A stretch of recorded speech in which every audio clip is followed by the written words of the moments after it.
Hello, everybody. Tim McCormick here. Thank you for coming on to our training today. And this is an exciting one for me to go over. Obviously, I've been going over these concepts over the last couple days. So if you've been on the last two calls, awesome. If not, I hope that you went and listened to them because today's call, I'm not going to go in detail over the concepts again today. I'm just going to be talking about the workbook. It's a brand new workbook. We haven't used it before. We're going to be modifying this over the time, so it's going to change. But in its current form, I think it's super useful, and it's something that everybody should do, whether you've been with us 2 years or 2 days. It doesn't matter. I really think everybody is going to get something out of it because it's about making sure you're focusing on the best deals possible. And one thing I'm just gonna, yeah, let's just go ahead and start into this. Right in the beginning of the workbook, there's a saying, and it says, if you don't know where you're going, any road will take you there. So this is probably the biggest mistake that our member offices make is they come in and just sort of chase whatever rabbit runs across their path. And of course, if nobody's going to start even with the perfect plan day one. You're not going to get 100% of the deals that you want, or even 50%, heck, even 20%. And you got to take down whatever comes across. Do the deals, help the people that you come across, do the deals that are there, but don't forget to have a plan so that at some point, even if it's after a month or 3 months or 6 months or a year, 50, 60, 70% of your clients are the same. It makes it real easy to quickly pre-qualify, screen people, real easy to make the next deal. Every deal that you do makes the next one easier to close because you can talk about the last 5 guys that were just like them that you helped through the same scenario. It gives you a lot of credibility, right? But again, I'm not going to go over the concepts in detail. Let's just jump right into the workbook. Everybody who is on here, I'm going to be sending it out to you as soon as the call is done. If you're not on here, then I'm going to wait and let your PM reach out to you individually. But everybody really should go through this. All right, so jumping into the workbook, where is it? All right, here you go. Market Focus Workbook. First of all, the main page talks about the primary decisions that you will answer through this exercise. If you've been on our trainings, you should recognize everything that you see here. And, but when you get to this page, before you start, what I want to stress is that while I have chosen a specific order to do things in, if you come in, the first thing I want you to do is just do an assessment before you even get started on if you have an existing strength or strengths. And if you do, I would literally jump to that section and do it first, and then whenever you're done with that, then go to the beginning and start, because it'll make sense, right? But just to go over the order real quick. First thing, assuming you have no specific preference, and I'll talk about this again in a second, then I would go in this order. First, start with the product or product mix that you'd like to target, and I would really say, if you don't have something specific in mind, start with a product, and then we can help you determine a product mix. But start with one or a couple things. When I say a mix, they should be things that work together based on your industry and all the other things that we talk about. And so it's easier to just start with one product and then add on to it, as opposed to whatever, picking a couple things and finding out that they don't work together. If you do have an idea, you want to do 2 products, you may find through this process they don't work together. That's great, right? But let's start with because this process will help you realize that otherwise you wouldn't have known that, and then give you a chance to fix it before you go waste the next 3 months trying to sell the wrong thing to the wrong people. Okay, I'm gonna mute everybody because I'm getting some weird background noise. If anybody has a question or comment, don't be afraid to type in the box. I'm more than happy to unmute you. Okay, so primary decisions you're gonna make. First, you choose your product or product mix. Again, I recommend picking one product, and then we can add the mix as we go. Choose a target client, and that target client is going to be a combination of your geography, the industry they're in, and company size. Now, company size, I put it here mostly just so that you realize and that it's intentional who you're going after, because if you're going after manufacturing, if you're talking to a manufacturing company with 800 employees, it's probably going to be difficult. We're less positioned to help them, but smaller companies we can. So I just want to make sure that you put it all on paper exactly who we're going after. Product mix, target client, choose a target situation. hopefully you've been on the other trainings and you know what I'm talking about. I broke the target situation into 2 segments, client category and then the situation. And I'll show you what that is as we go through this. Then you'll choose your target agent, the person that can bring you this client who needs this product because they're in this situation.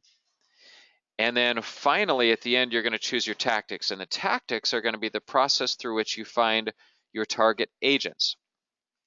Exceptions to this would be what I talked about before. If you find that you're really strong in a particular area, then start there. So, for example, I tell everybody end with your tactics. Do everything else and end with your tactics. But if you're on here and you're, say, a really strong internet marketer where you know you're going to be doing Facebook advertising, for example, or whatever it is that you do, then in that sense, you want to do everything with the knowledge that you're going to be using this tactic at the end.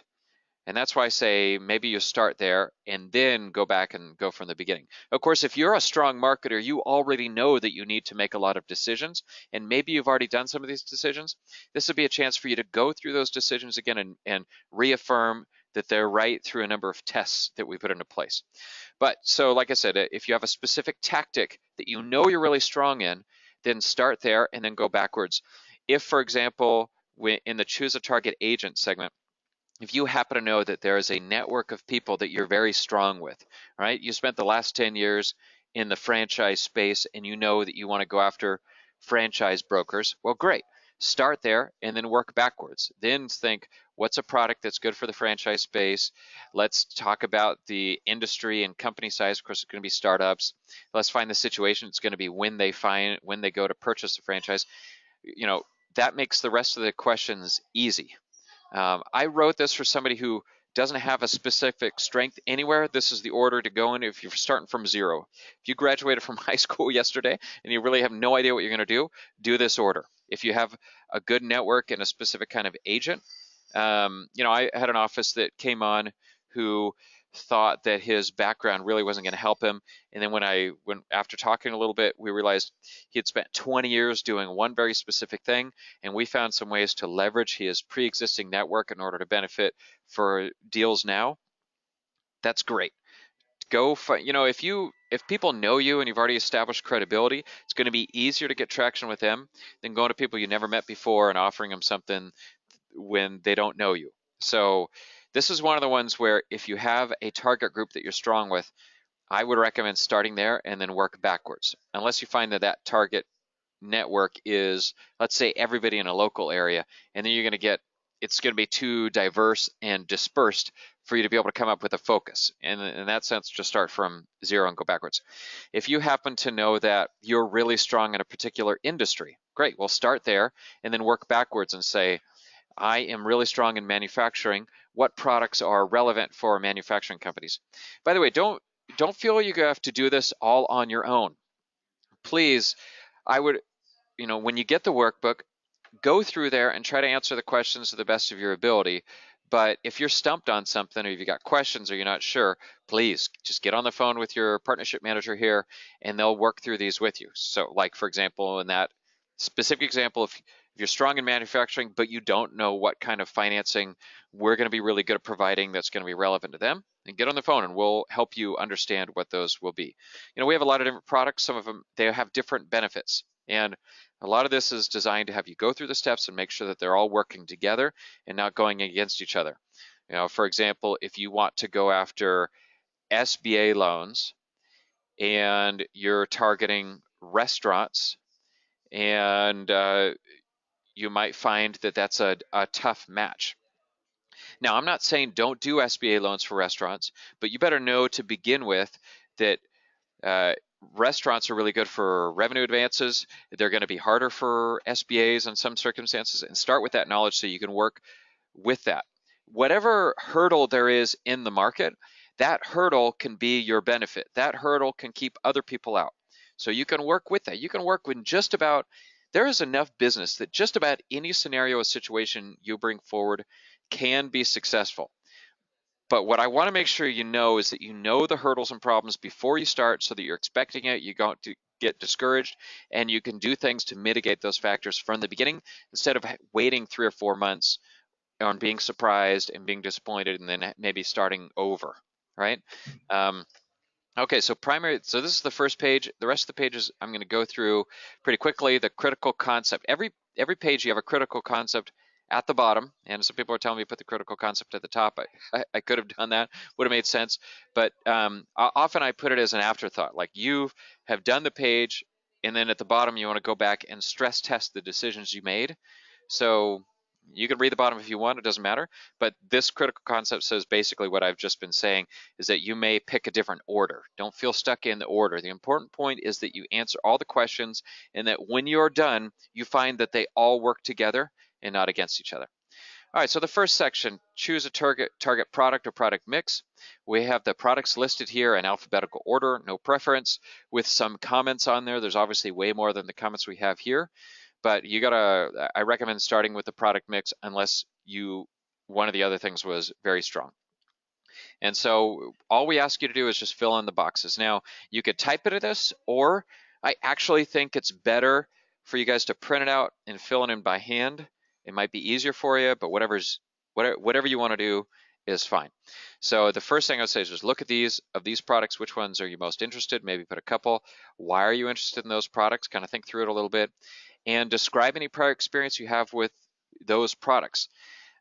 Here's another page where if you have done 100 BDRAs and you're signing up with us, you maybe signed up with us because you're really interested in expanding to the other programs. Well, that is great. But first things first, make sure to build on your strength. And that is if you have specific experience in a particular product, leverage that. There's be fewer variables to change in the beginning. Unless you signed up because you hate this program and you really want to try something else, great. We'll work with whatever scenario we have. But I'll just tell you right now, if you already are strong in something, and this is a recurring thing I'm talking about through the entire process, if you're really strong in something, build on the strength, don't fight against it. Here's a critical concept on this one. If you choose more than one product, make sure they work together. So if you want to say focus on SBA and RBA, all right, that's awesome. You can market the SBA rates, and when people don't qualify, you downsell them into an RBA. Those products work together well in that scenario.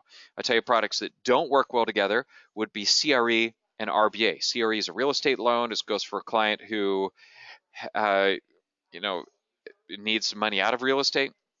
RBA is for a business, and those could be very different customers. Now, there are ways that they do interact, right?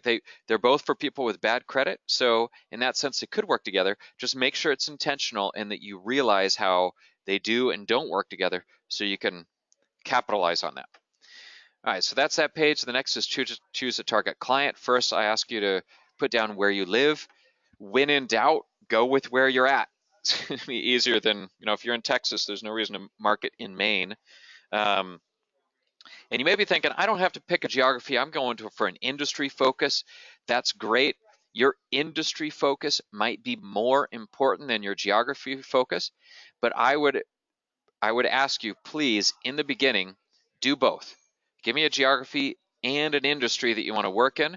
So at least in the beginning, you can start with people that are local, and you're going to be more likely to succeed. Some people, you may actually have to go out on location, especially early on. You want to put in the extra effort until you get real good at the programs and you feel comfortable to start working with people remotely.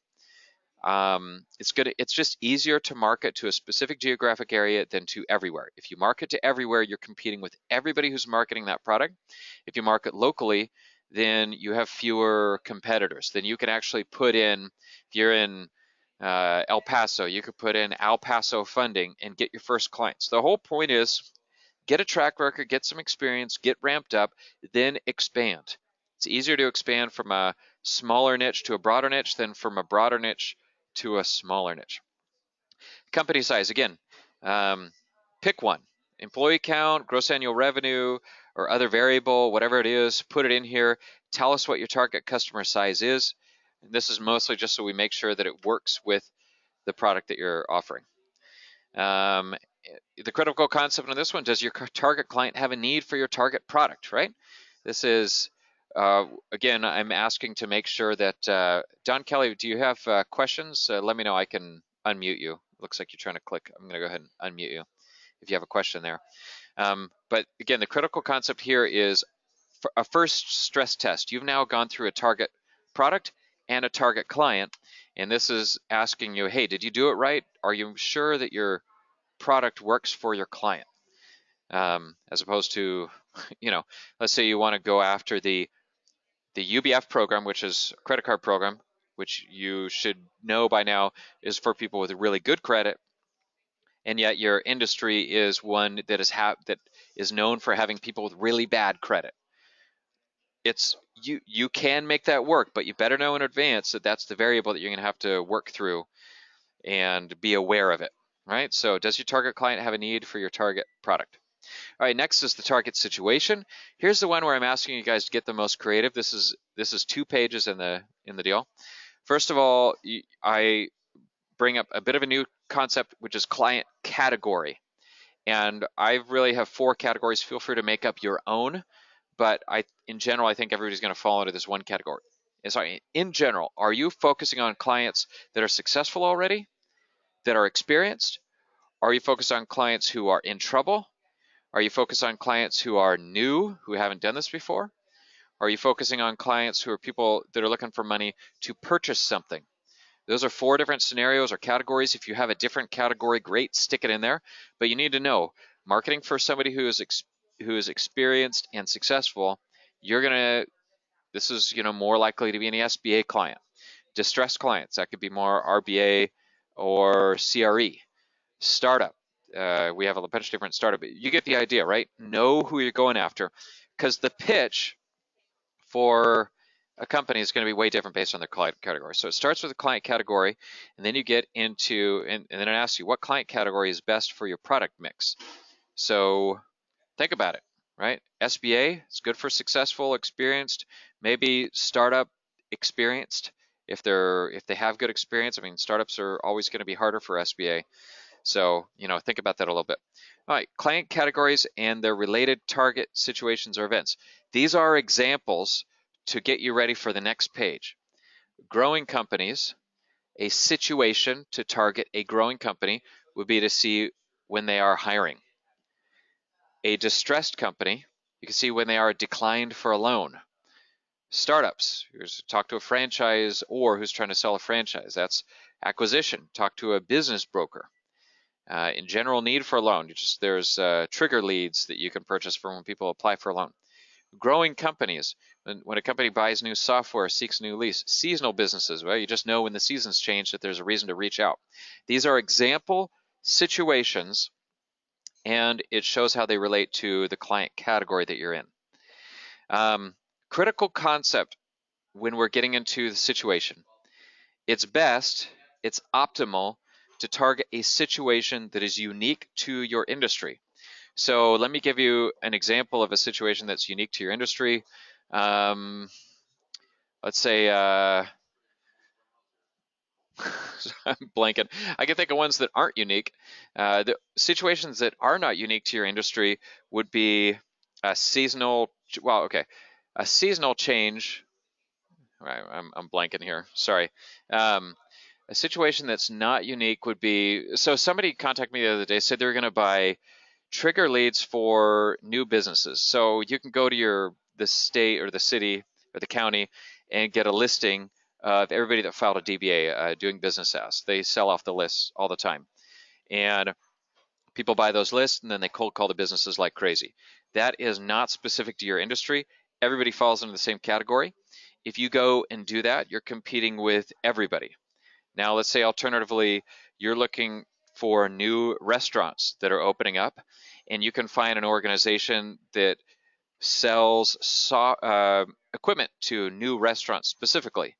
If you can get a deal through them, now you're getting an in with startup restaurants that isn't published across the DBA categories, and now you're competing with everybody. I hope that worked as an example of something that everybody sees or something that would be specific right within your industry or within a tighter niche. The more specific and segmented and small that situation is, the less competition you're going to have. Conversely, if you go for DBA filings or new incorporation filings where everybody has access to that, you're going to be competing with everybody. So The larger the thing is, the more likely you're going to be competing with the big online lending platforms or the big ISO shops that are offering things, right?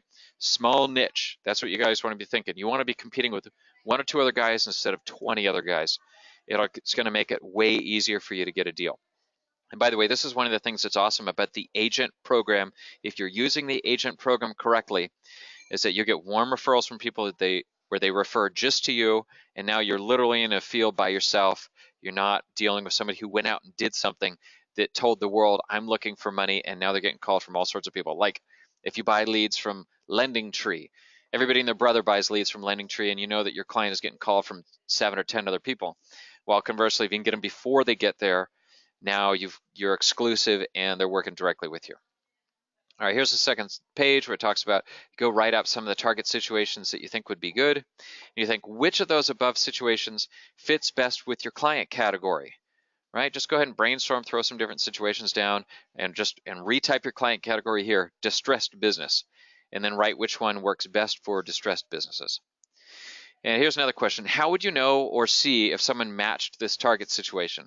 So now it's time for you to start thinking a little bit about, I put in hiring new employees, and this works for growing companies. So now you see, I gotta fix this. Those fields are linked. I'll fix this before I send this out. Now you see that your situation is hiring new employees. You know it's good for your client category. Then you start thinking, how would you know if somebody was hiring new employees? Well, you could look on Craigslist, you could look on Jobly, you could work with a recruiter. You get the idea, right? This is, now they're asking, how would you know that somebody fit that category? Here, just think of what the situation is, make sure it fits with your client category, and then start thinking how you would see it. And then another critical concept is your target situation is something that happens consistently and can be seen externally. If you've got an amazing situation where you know people are going to need money and it's specific to your industry, then that's all great. But if then you find out that you have no way to know when it's actually happening, well, maybe it's time to pick a different situation. I know that sounds obvious, but the point of writing it all down is then to go through and stress test it and think, it's not just can you see it, but does it happen consistently, right? So one of the examples I gave was a season change. Well, season changes do happen consistently, but there's only a few of them a year. And if you need a season change in order to reach out to somebody, that's going to make it a little bit tough. So, it just doesn't happen frequently enough. You want to be doing 5 to 10 deals every month at least. And so if you want 5 to 10 deals a month, you need to be talking to, at a minimum of 1 to 200 prospects a month who match that situation. Can you find 1 to 200 prospects a month who match that situation who are interested in funding so you can close 5 to 10? All right, and then finally, once we've gone through all these things, we know what we want to sell, we know who we want to sell it to, we know where they are, we know the size of the business, we know what their situation is, what category they're in, and what's happening. And we've tested all that. Now we want to find a target agent who can bring us these people all day long without spending a penny in marketing and just come across these people. Like one of the good examples I gave with hiring employees is to get a bunch of recruiters. If you want to sell SBA loans to businesses that are growing, get a bunch of recruiters to refer people to you. They'll be happy to do it because their clients, looking to get a 7% loan. Maybe they can hire 3 people instead of 2. The recruiter's going to make more money, and you're offering them good financing. So it's a win-win situation. And then the goal is, instead of just taking every single agent who's going to sign up, which is going to be a lot of random people, specifically go after recruiting recruiters or whatever it is that you're recruiting. Try to get at least 50 to 60 to 70% of your agents to be all the same, homogeneous, right? It's some sort of unifying factor, and that unifying factor is the thing that will make sure they bring you the right clients. Imagine that. All right. Imagine having a big group of people that bring you the exact people you want in the exact situation you want. That's a recipe for success. That's a recipe for, after you do it for a little while, the leads get easier and easier because everyone you talk to is coming from a similar situation and you know how to do it. So that's really where this wraps up. choose a target agent, write down a group of people that you already have strong contacts with. Again, this is one of those situations where you might all of a sudden realize, oh, I really do have a strong connection here. Maybe I should go back to the beginning and start over. That's awesome. If you get here and start over, don't be frustrated. Be excited that you've recognized a strength that's going to help you succeed. So first, let's start with who do you know, and then what people interact with your prospective client on a regular basis. Like I said, recruiters. I've got some examples here. Please try to be creative beyond this, but I've got real estate agents, commercial leasing brokers, business brokers, insurance agents, consultants, just thinking off the top of my head, business brokers. What are they awesome for? Business brokers are great for people that are looking to buy a business. Obviously, they're out there trying to sell businesses. Insurance agents. Well, it depends on what kind of insurance agent they are. But if they're talking to small businesses on a regular basis, then that might be a great in. Do they specialize in a particular industry? Even better. Commercial leasing brokers they're out there helping businesses find new locations, either for growing or contracting. You could say, hey, anytime somebody's getting into a larger space, let me know. Or anytime somebody's downgrading to a smaller space, let me know, right? It depends. The larger space is for growing companies, smaller space is for a distressed company. When you go to a commercial leasing broker, hey, every time somebody tries to sublease out their place, that usually means they're in trouble. Refer them to me. Let me see if I can get them some funding, because between you and me, subleasing your place is often very difficult. They're going to lose a lot of money in the sublease process. They'd probably rather not. They'd probably rather have the business grown again than to sublease it out. And then finally, how do the people above interact with your target? How do they do that? So, commercial leasing brokers, they go in Orange County, they go door to door all day long. They're walking in and talking to people. Or they're calling on a regular basis. So just write down how they interact so you understand what the dynamic is and figure out how you can work yourself into it. Maybe you go on the beat with your commercial leasing broker. He walks in and says, hey, I want to help you with your leasing needs, and I got a finance guy with me. We're the 1-2 punch for business growth. Whatever it is, that could be a good way to go. A credible concept is what I already said. Do you already have a strong network? If so, build on it. Maybe you should start over. All right, so we got through all that. And then I've got a fun little quote here. Strategy without tactics is the slowest route to victory. Tactics without strategy is the noise before defeat. And this is why I put tactics at the end, because having a tactic, if you're sitting there thinking, oh, I was going to do Craigslist marketing, great, that's a tactic, but who the heck are you going after?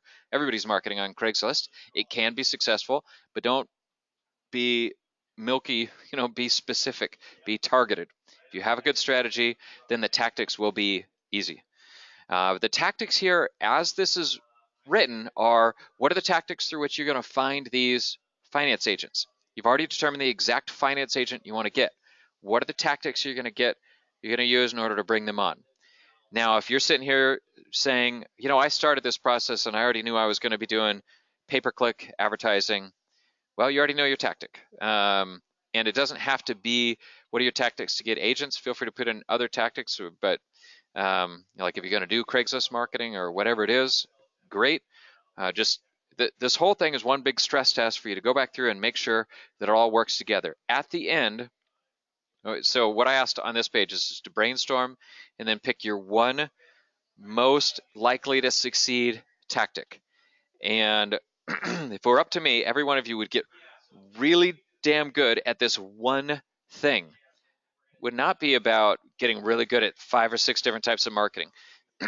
A year or two into this, as you grow, as you succeed, as you're going to branch out, and everybody should have a diversified market mix. You should all end up with 2 or 3 channels, primary channels where you're getting deals from, but not in the beginning. You want to get one and get good at it. If you're trying to work at 3 at once, you might not be able to make it through enough iterations on any one of those types of marketing to make it successful, and you might end up just getting frustrated and quit. Pick one, get good at it. When you pick one, you're going to run into hurdles. No matter what you pick, you're going to run into hurdles. Pick one, figure out the solutions to the hurdles, and succeed instead of bumping into hurdles on 3 different kinds and getting frustrated. So the one tactic. All right, and then the last page is a chance for you to summarize everything that you decided in the workbook. Put your target product or product mix, put your geography, industry, company size, put your client category, situation event, and the target agents you're going to be going after, and I need to add on the target tactic. And that's it. That is the run through on this. There is a next steps after this exercise, and I'm going to go over it super quick just so you guys know what it is in case you have any questions on it. But next steps are this. Now, if you've already been doing this for a long time, some of this may seem a little redundant, but for a new office, you want to verify that the domain and URL that you have fits with your strategy, or at least it isn't contrary to your strategy. You can pick just about any name for an office and have it work as long as the rest of the branding and everything makes sense. Just make sure that through some weird event you didn't pick a name that actually goes against. I don't have an example of what that would be, but just make sure not to do that. Choose your primary landing page. A lot of the offices are at the default landing page, and that can be good, but make sure it's a choice, right? You got option 1, option 2, option 3. You got the default, you got the single page with long questions, or the short page. I honestly think most people should be on the short page, but look at your options and know. And then write your headlines.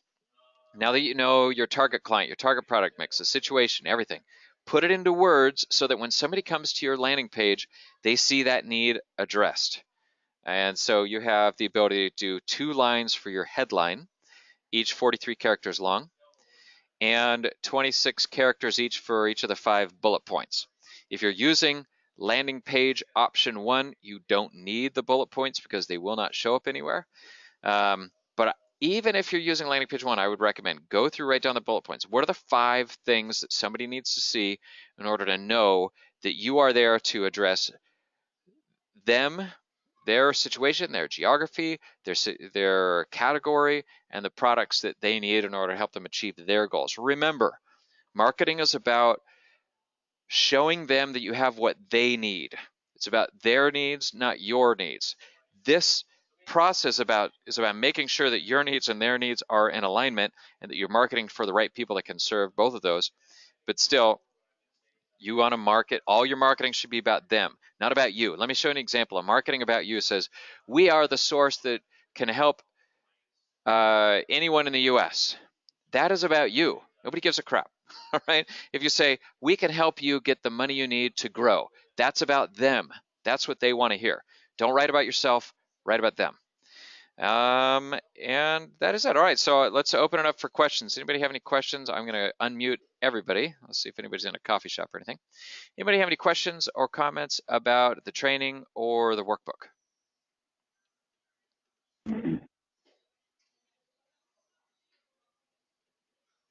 All right, you guys are all stunned into silence. That's what I was looking for. I'm just kidding. All right, well, good.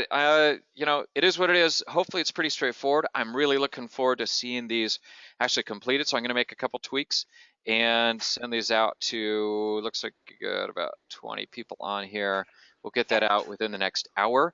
Once you get it, again, my recommendation would be to first scan it and decide if you're really strong in a specific area. This one especially.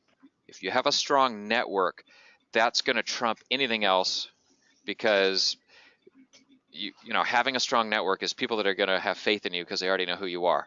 That's hard to replace. It's harder than anything else to replace. So start here if you have a good network. Otherwise, start at the beginning and work through it. Answer it to the best of your ability. Try not to get stuck on a question, spend forever thinking about it.